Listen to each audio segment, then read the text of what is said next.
think, man? Ready to send it? Ready to send it. Hopefully I don't hit those little orange things that we're supposed to drive around. That's right. Those are called cones, Ryan. Yeah.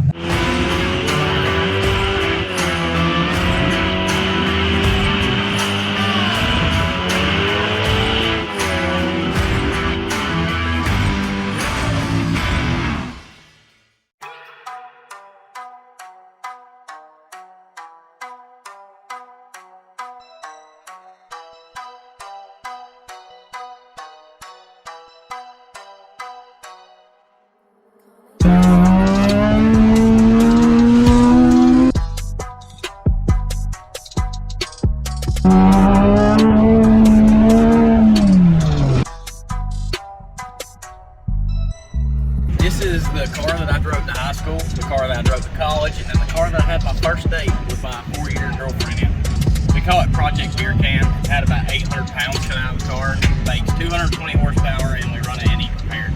Cut the whole front end off of it. We stuffed some massive 315 tires in, plywood splitter, nothing special. The car has a lot of suspension geometry that's complicated, McPherson struck things that don't make sense, but it does work somehow. Dash, Kirky seat.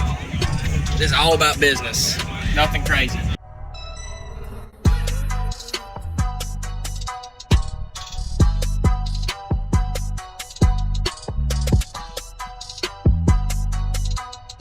Hoosier A7, a lot of aero, no weight, and a little bit of horsepower.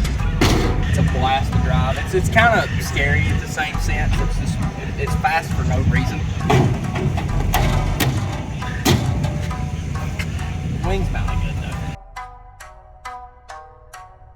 And notice this guy's wearing a Detroit Speed shirt. He's really a classic muscle guy. I am, and somehow I ended up with this. I don't know how I got here. I want to leave, but it's too fast to leave. You know what you're doing with this thing, man. It is insane. But of course, you know, custom air duct. We've done a throttle body, intake manifold, got a header on it, and really the motor is unopened with 180,000 miles on it. But the car is on E85. It made 220 horsepower, and the car weighs about 2,145 pounds. Aftermarket gear set in it. It's got a Cusco diff, custom final drive. We geared it so we could run 70 in second gear with how the car's set up for, you know, courses like this. The fuel cell is on the front. It's got a 3-gallon surge tank as the main fuel cell. Trying to put weight over the front wheels. Normal front wheel drive things. It's not pretty, but it works.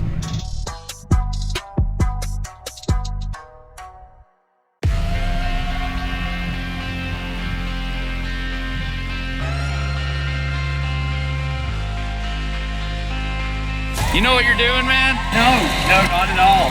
Hope you enjoy this thing and do well in it. Yeah, man, it's not like anything I've ever driven before. It's front drive, Hoosier, purple crack, aero, feather light. It's gonna be wild.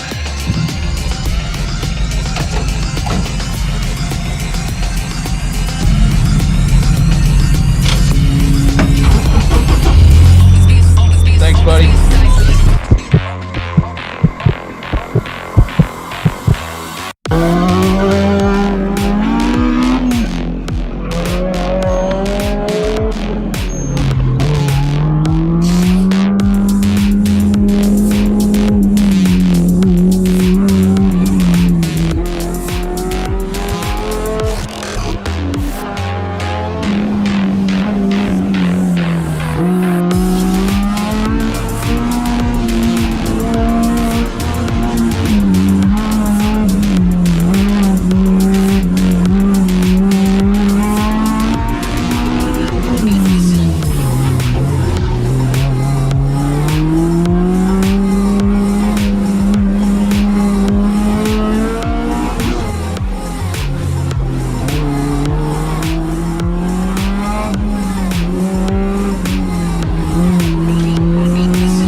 just find it so crazy. You know, we got serious. We caught the bug in SCCA about the same time, and we've how radically different directions we've taken. But I done one event in August. We put the car in XP, started building it for XP, run a year in XP. A friend of mine told me about E-Prepared and was like, hey, this might work for you. They had just done the aero rules where we could run big wings, so I was like, oh yeah, screw it, we're going E-Prepared. We went to Nationals last year and got second, and then I've been bit ever since to trying to spend money, develop, because I really want a national championship. But hey man, you won that time in Bristol, and I'm never gonna forget, because I was working impound that day, and the guy, you did your final run and you found out you won. You went back to your grid spot and you were celebrating with your family, high fives around. And the dude who was rolling across the scales got out of his car and screamed, "You better make sure he gets to scale the car to make sure you weren't adding fuel, you weren't monkeying with it." So I'm like, it helped that the car was over 100 pounds overweight at that event. Right. So I went over to Ryan and I'm like, "Hey man, congratulations, but you've pissed at somebody's Cheerios. That guy over there is not happy with you." So that was so funny. And we're still pissing people off. We're still pissing people off, one driver at a time. Pete done good in it today. This was his first time in a front wheel drive, first time on Hoosiers, and then first time with aero. So he had a bit of a eye-opener as far as what there is out there to drive. There's a big learning curve with this, something this crazy. I don't know how you do it, man. You're constantly toward the top of the field out here. It's more of a valet than anything. Right. As far as, you know, trying to balance the car, left foot brake, we'll trail brake here, hover over the throttle, get the car turned in early on throttle. You know, I don't know how to explain it, and I don't know how to do it. It just happens. Sick, man. Well, thanks so much. No problem at all. And let's do it again sometime. We'll do it again. Thanks, man.